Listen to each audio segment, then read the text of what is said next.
Hi there, thank you for joining me to chat about this new season of Seeking Sister Wives.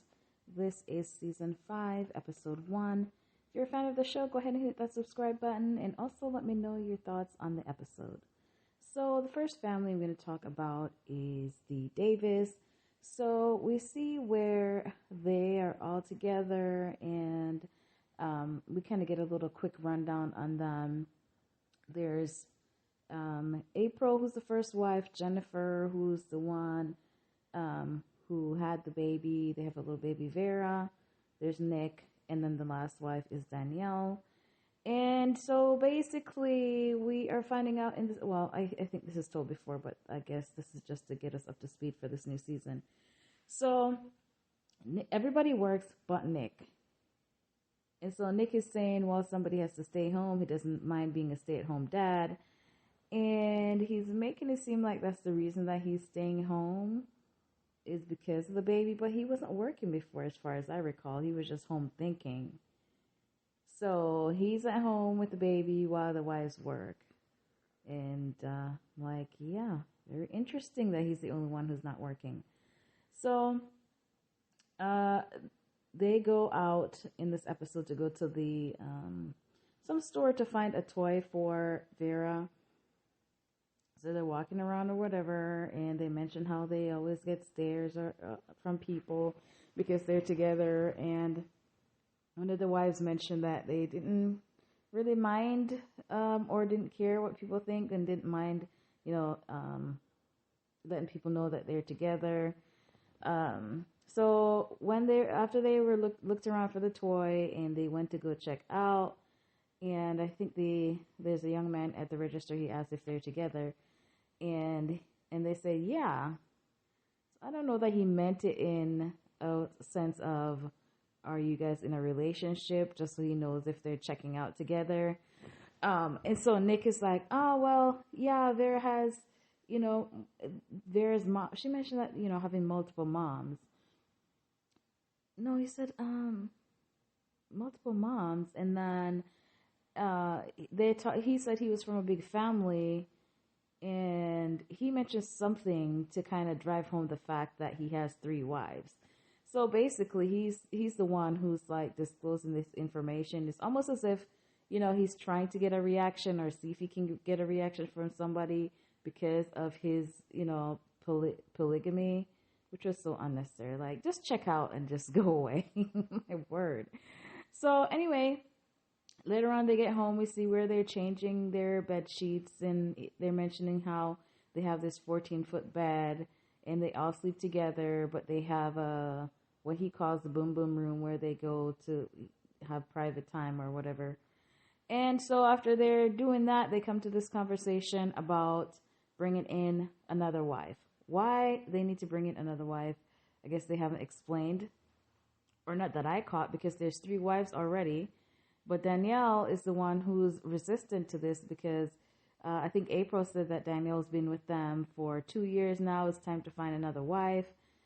And she's like, why? I mean, I just got here. I don't see the rush to get back into dating. Like, she's concerned about, somebody coming in and disrupting the relationship that she's already established with the other wives. And she's good with how things are right now. So then when she mentioned that, I think this is twice that she's mentioned this in this episode, but it seems as though despite her being hesitant about doing this, the other 3 are trying to force the issue of bringing somebody else in.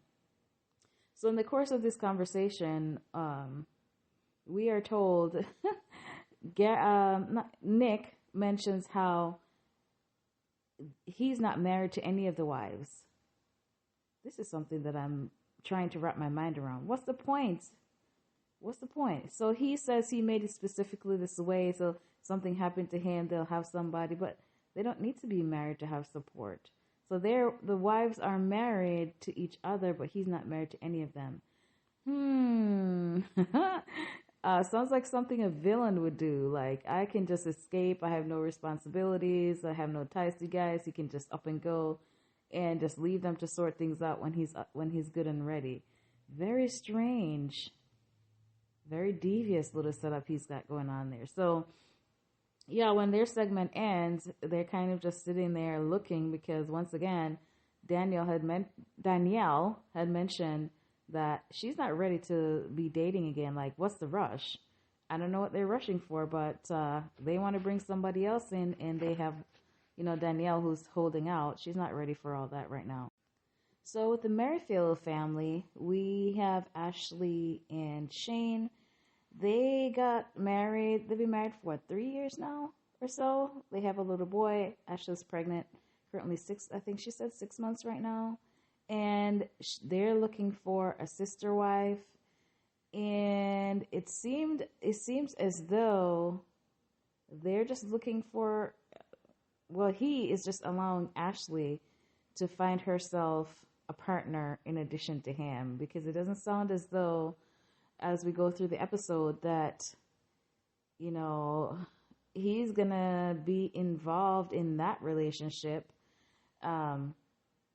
But she, they've just recently married, which I wonder why is, did she disclose to him that she was bisexual before they got married? Because they haven't been married that long for them now to be looking for a sister wife. It doesn't sound like they started out having this in mind, that they're going to do this. It's just something that happened since they got married.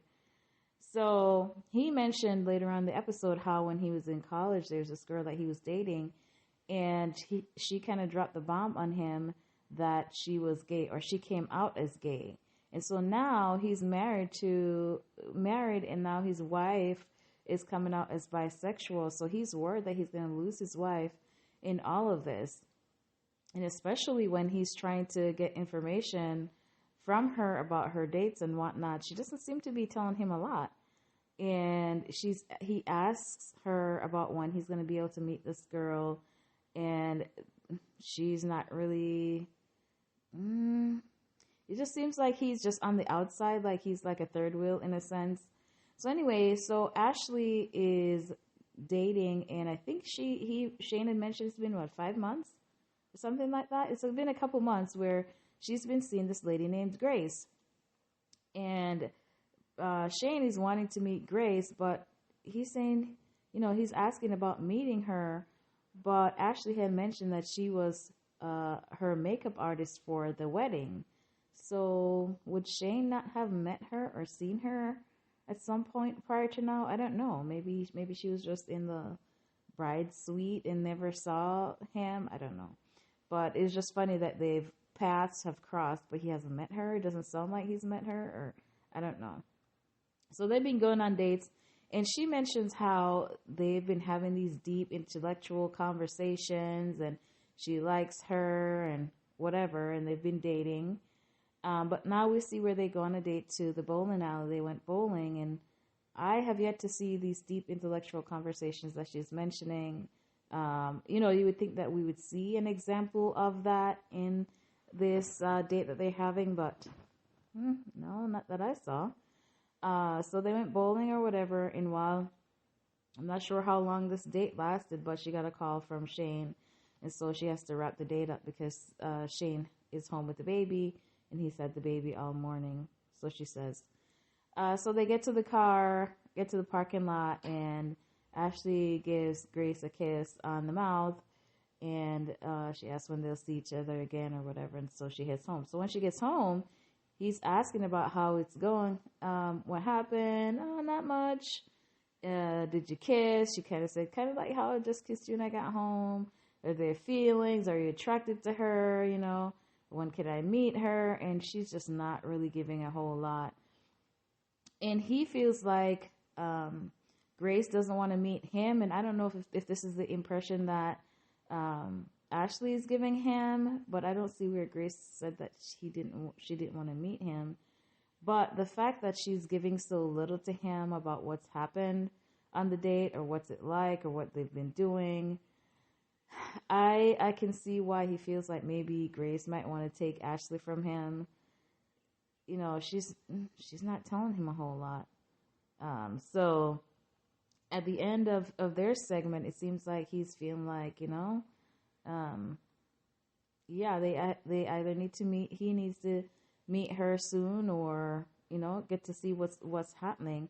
It's funny that Ashley had mentioned how, in talking about this whole polygamy thing, that they're doing it together and they communicate, and it's not like, anything is going to be hidden, but they're not really doing it together. She's the one who's going out on the dates with Grace, and Shane is staying at home, so I don't see how they're doing it together. He has no first-hand knowledge of what's happening. It's just via her. So it's just funny that she said that, and he is just left on the sidelines feeling like, okay, what's happening, and feeling like maybe something might happen similar to what's happened to him in the past, which I kind of feel bad for the guy. So we'll see what happens next with these two. So the Salahuddins consist of Nailah and Naeem. They're practicing Muslims, and she says that they've been married for 15 years.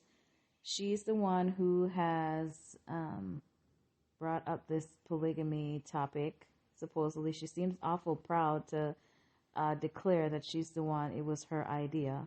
So she's saying that she notices that when she supports him and give him positive affirmations and all that, that he thrives. And she's like, well, imagine how great he could be if he gets it from more than one person. So this whole polygamy thing, although it's your idea, is not about you. It's for his gratification, which is wild to me. Like, what are you getting from the deal? You just want to be able to find somebody else to build him up even more than you're building him up. So anyway, this is the reason that she's giving. And so they have this lady named Keisha. She's in Georgia that they've been talking to. She says they're like buddies. They talk on the phone, and he likes her, whatever. So Naeem's mom, Jamila, I think she says her name, Jamila, is supposed to be coming over. So in this episode, they want to tell her about that they're dating or whatever. So when she gets there, they're having dinner, and they're disclosing that, oh yeah, this polygamy thing. And she says she doesn't like it. She doesn't, like sharing. And they're going into how, well, it's a part of, Muslim culture, because, if a woman needs a husband, there's not that many men around, then, the existing man, I guess, is the concept, is supposed to step in and be there, provide, I guess, be a husband for that woman. So they're in a sense endorsing polygamy, although we know that's common in Muslim culture for men to have multiple wives. And she's like, I don't like it. She mentioned that it's Jeremy as far as, sexual activities with multiple people. And so she's like, well, I don't like it. And she's like, oh, well, Nailah said, well, we just wanted to get your opinion. And the mom was like, well, why do you want my opinion if you're going to do whatever you want to do anyway? She should just said, we just want to tell you or make you aware of what we're doing. Not that we need your approval, but just so you know. So anyway, the mom is a little bit snippy, but she's got good points as well. But to each his own. She's like, well, if that's what you want to do, that's what you want to do. I mean, I don't condone it. I don't like the idea, but that's on you. If you want to do it, that's fine. Yeah, I think that's for the most part. That was it for them. I guess they're probably planning to meet Keisha soon. We didn't really see or have any kind of segments with the future or potential addition in this episode. Now we get a recap of the debacle that happened with the what's their last name? Sherfields. Well, anyway, Garrick and Danielle. Wow, there's another Danielle. Oh my goodness. So, last season they were supposed to be getting another wife, Roberta, from Brazil, and that ended up being a dud, or that didn't work out because she didn't end up coming, even though Danielle had gotten divorced so that Garrett could marry Roberta to bring her here. She was like, in the end, she was like, no, thank you. And so she didn't come. So we see where they were going over some things that they had in boxes that I guess they were trying to clear it out. Um, they had American and Brazilian flag that they were going to meet her at the airport with, and some pillow that one of their parents made for Roberta. It was supposed to be a gift for her. So now they're finally wanting to get back out and date again. And so they're dating or talking to somebody for a couple months now. And this lady, her name is Natalia. Initially, I thought she might have been Russian. She's younger. We see, we get the impression that she's another foreign lady. And I was just like, oh, Lord. They didn't learn the first time with Roberta. They're finding somebody out the country again. Here we go. So anyway, we find out that Natalia is, guess what? Guess where she's from? Brazil. So they didn't learn the first time. They're going right back into Brazil for another person. I think Roberta looked more their age than this lady. I think they mentioned that she's like 27. So she's younger. And so in this episode, they're going to break it to their family members that they're going to be dating again, which is Samantha, who is Danielle's sister-in-law, and then Sam, who is Danielle's brother. So we see where Samantha comes over. They're going to do some gardening. And so she breaks the news. She's like, oh, so we're starting to date again. And we see where Samantha's like, stop. She just froze where she was and just looking, and there's silence there. And yeah, she was in disbelief, like, are you serious? And where is she from? And she revealed that she's from Brazil. And she's like, are you serious? You really doing this again? And meanwhile, a similar conversation is going on with Sam and Garrick as he's telling him about dating again. And she was like, this man didn't learn the first time. They are insane. He's seriously trying to do this again. So he's just waiting. He basically said that, well, he's just waiting for history to repeat itself because here he goes again. So this season should be interesting because I'm dying to find out what is going to happen now with this this sister wife from Brazil 2.0, because we know it didn't work out the first time. Will it work out the second time? So anyway, this is all for my recap for this episode. Let me know your thoughts, like, comment, and subscribe.